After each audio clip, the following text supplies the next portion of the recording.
किसान भाइयों, गेहूं की फसल में पहला पानी 21 से 25 दिन पर आपको लगा देना चाहिए।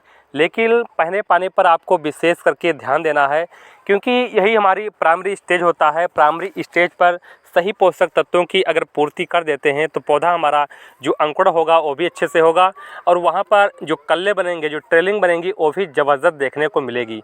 तो आज की इस वीडियो में पूरी जानकारी बताएंगे, कंप्लीट जानकारी आपको मिलने वाली है। किसान भाइयों, जब पहला पानी आप लगाते हैं उसके पहले कुछ नाइट्रोजन जैसे यूरिया आपको देनी होती है, उसके संग आपको जिंक सल्फेट भी देनी होती है, सल्फ़र भी देनी होती है।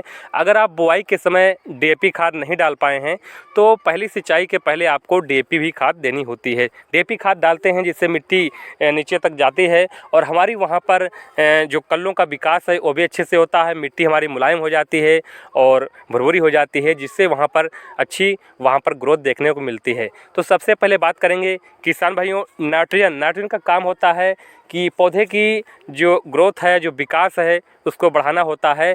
लेकिन उसके संग अगर जिंक सल्फेट आप 21% वाली डाल देते हैं तो यूरिया जो नाइट्रोजन दे रहे हैं उसकी क्षमता बढ़ाने का काम करता है, और उसमें विशेषकर जो कल्ले हैं, जो ट्रेलिंग है, वो भी अच्छे से देखने को मिलती है।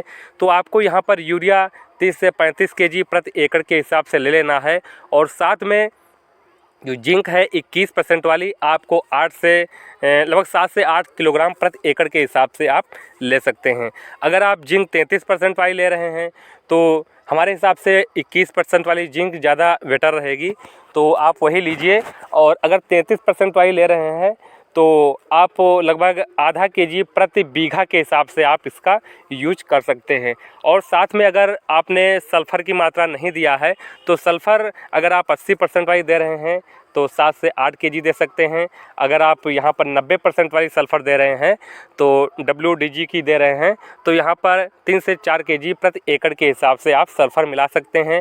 अगर ये सारे प्रोडक्ट मिला करके आप गेहूं की फसल में पहली सिंचाई के पहले डाल देते हैं, फिर सिंचाई कर देते हैं, तो आपका जो खेत है एकदम कल्लों से भर जाएगा, पूरा एकदम हरा भरा दिखाई देगा। कभी कभी ये होता है किसान पहली सिंचाई करते हैं, पहली सिंचाई के बाद वहाँ पर जो हमारी गेहूं की ग्रोथ है वो हल्की पीली हो जाती है। इसका कारण किसान भाई ये होता है, कुछ पोषक तत्वों की कमी होती है, और ख़ास करके यहाँ पर जो आप सिंचाई कर रहे होते हैं वो बहुत हल्की सिंचाई करनी होती है। कहीं पर खेत थोड़ा नीचा है, ऊंचा है, तो पानी ज़्यादा भर जाता है, और यूरिया सल्फ़र जिंक आप डाले हैं पहली सिंचाई के पहले दे दिए हैं तो वहाँ पर जो यूरिया की डिफिशेंसी है बहुत ज़्यादा हो जाती है, तो वहाँ पर जो हमारी गेहूं की फसल है वहाँ पर पीली पड़ जाती है। तो कोशिश करिए किसान भाइयों, आप गेहूं की सिंचाई कर दीजिए, और इसके बाद जब पैर रखने वाला हो जाए, मतलब चलने वाला उसमें हो जाए 2-4 दिन के बाद, तब वहाँ पर आप यूरिया नाइट्रोजन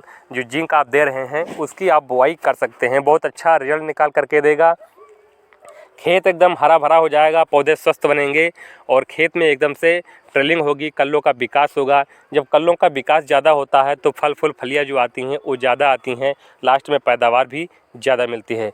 लेकिन किसान भाइयों, इसके पहले आपको एक चीज़ और का ध्यान देना है कि अगर गेहूं की फसल में खरपतवार ज़्यादा उग आए हैं तो खरपतवार नाशक जो दवाएं आती हैं उसका स्प्रे करके आप उसको नष्ट कर सकते हैं। तभी किसान भाइयों आपको जो पहली यूरिया आप देने जा रहे हैं उसको आप डालना है, क्योंकि जो पहले आप डाल देते हैं जो खरपतवार उगे होते हैं वो सारे वहाँ पर तेज़ी के साथ बढ़वार कर देते हैं, और गेहूँ की जो ग्रोथ हो रही होती है वो नीचे दब जाती है, जिससे अच्छे से विकास नहीं हो पाता है। तो इस चीज़ का विशेष ध्यान देना है। और गेहूं की पहली सिंचाई किसान भाई टाइम से करें, जो पहला खाद है वो भी टाइम से अगर देते हैं तो अच्छी पैदावार किसान भाइयों, अच्छी ग्रोथ होती है। और गेहूं की फसल में किसान भाइयों वैसे इस समय जो मौसम चल रहा है हमारा, इसमें कोहरा नहीं गिर रहा है, बहुत ठंडक नहीं हो पा रही है, तो मौसम का बहुत ज़्यादा फ़र्क होता है। जो कल्ले नहीं हो पा रही हैं, ट्रेलिंग नहीं हो पाती हैं, चाहे आलू की फसल हो, इस समय आलू की फसल भी चल रही है, तो उसके जो ग्रोथ है तेज़ी के साथ ऊपर बढ़ रही है। तना हमारा मोटा नहीं हो पा रहा है, पत्तियां हमारी खिली खिली नहीं हो पा रही हैं, अच्छे से वहाँ पर जमाव नहीं हो पा रहा है। इसका मौसम का बहुत ज़्यादा यहाँ पर फ़र्क होता है। तो मौसम इस बार बहुत ज़्यादा थोड़ा सा जिस हिसाब से देखा जाए, आज 7 दिसंबर हो गई है और डेट तो इस हिसाब से अभी ठंडक बहुत ज़्यादा नहीं हो रही है, तो मौसम का बहुत ज़्यादा इफ़ेक्ट पड़ता है हमारी फसल पर।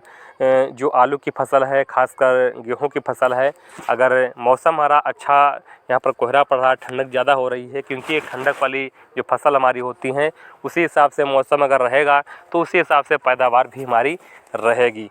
तो गेहूं की फसल में किसान भाइयों जो मैंने बताया है, अगर इसी हिसाब से आप अपनी फसल में यूरिया है, जिंक सल्फर है, और ये अच्छे प्रकार से अच्छी डोज देकर अपने गेहूं की फसल में डाल देते हैं तो अच्छी पैदावार किसान भाइयों निकाल करके देती हैं।